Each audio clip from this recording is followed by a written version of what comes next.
Hi friends, रुचकर खाना खजाना चॅनलमध्ये आपलं स्वागत आहे। मी आज तुम्हाला दक्षिण दावणगिरी लोणी स्पंज डोसा कसा केला जातो तो मी शेअर करणार आहे। तर त्यासाठी हे इडलीचं किंवा डोशाचं बॅटर आहे।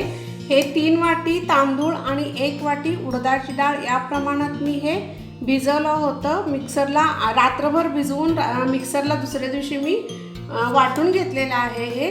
आणि पहा हे किती छान फुगलेलं आहे। आता याच्यामध्ये मी थोडासा खाण्याचा सोडा आणि चवीपुरतं मीठ घालतीये आणि हे व्यवस्थित मिक्स करून घेते आधी।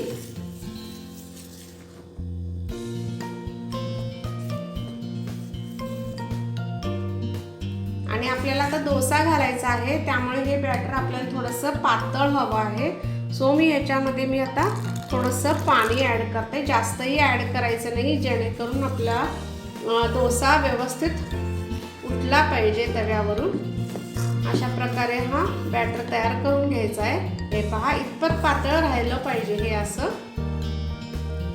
हे पहा आणि एका डिरेक्शनमध्ये आपल्याला हे फिरवायचं आहे, सोडा मीठ आणि पाणी घातल्यानंतर, कारण त्याचा एका डिरेक्शनमध्ये फिरल्यानंतर ना त्याचं फ्लफीनेस तसाच टिकून राहतो, म्हणून हे एका डिरेक्शनमध्ये फिरवून घ्यायचं आहे। चला तर आता याच्यासाठी लागणारा मी बटाट्याची भाजी मी कशी करते ते तुमच्याशी शेअर करते। चला आता इथे मी गॅसवर एक पॅन ठेवलेला आहे आणि त्याच्यात मोठा चमचाभर मी तेल घेतलेलं आहे। तेल ऑलमोस्ट गरम झालेलं आहे, तर त्यामध्ये मी आता मोहरी,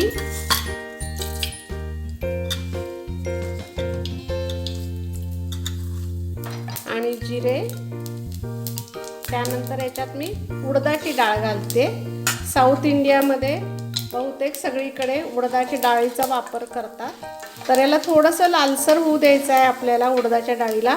त्या लालसरपणामुळे भाजीला एक खमंगपणा येतो आणि तो अगदी टेस्टी लागतो। थोडासा आता हा लालसर झालेला आहे, त्याच्यामध्ये मी आता कढीपत्ता,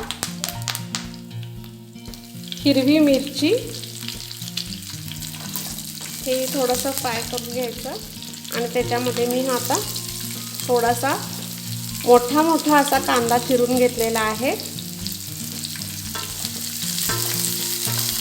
तोही व्यवस्थित त्याच्यामध्ये आता आपल्याला फ्राय करून घ्यायचा आहे।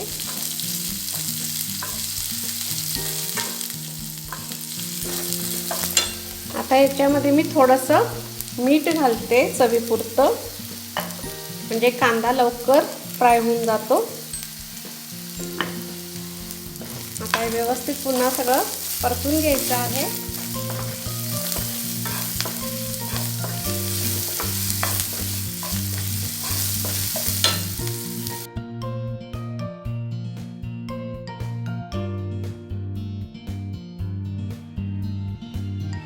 आणि याच्यामध्ये मी आता उकडून स्मॅश करून घेतलेला बटाटा ॲड करते।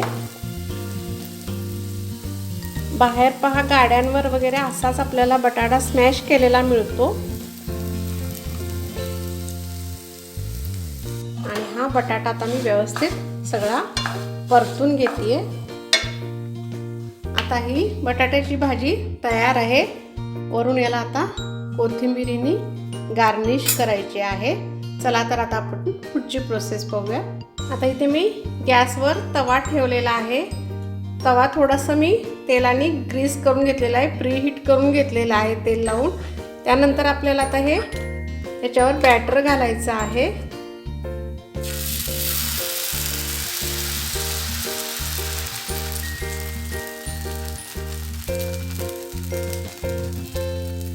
हे पहा छान असं हे आता डोसा तयार होईल। आणि याच्यावर आपल्याला आता घरचं लोणी घालायचं आहे। बटरपेक्षा लोणी घातलं की छान स्वाद येतो। अशा प्रकारे मी हे दोन्ही व्यवस्थित दोन्ही साईडनी भाजून घेते।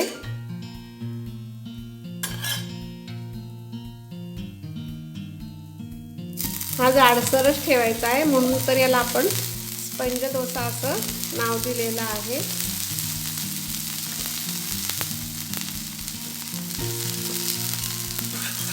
हे पहा आता पलटून व्यवस्थित झालेलं आहे छान. आणि आता याच्यावर मी थोडंसं फुटाण्याची चटणी, फुटाण्याची डाळ जी आपली असते त्याची चटणी घालते, त्याने छान अगदी टेस्ट येते. आणि हा डोसा आपण आता तव्यावरून काढून घेऊया. आता अशा पद्धतीने मी दक्षिण दावणगिरी स्पंज डोसा, लोणी डोसा मी तयार केलेला आहे. पहा किती अगदी मऊ आणि सॉफ्ट आहे, पहा हा अगदी. आता इथे मी खोबऱ्याची चटणी केलेली आहे. ही चटणी आपल्या चॅनलवर अपलोडेड आहे. आता याच्यावर मी हे लोणी सर्व करते. लोण्यामुळे खूप छान ह्याला टेस्ट आलेली असते ऑलरेडी. त्यावर मी आता भरपूर लोणी घेतलेलं आहे. आणि ही रेसिपी जर माझी तुम्हाला आवडली असेल तर माझ्या चॅनलला सबस्क्राईब करा, लाईक करा, शेअर करा, कमेंट करा, बेल आयकॉन जरूर प्रेस करा. थँक्यू.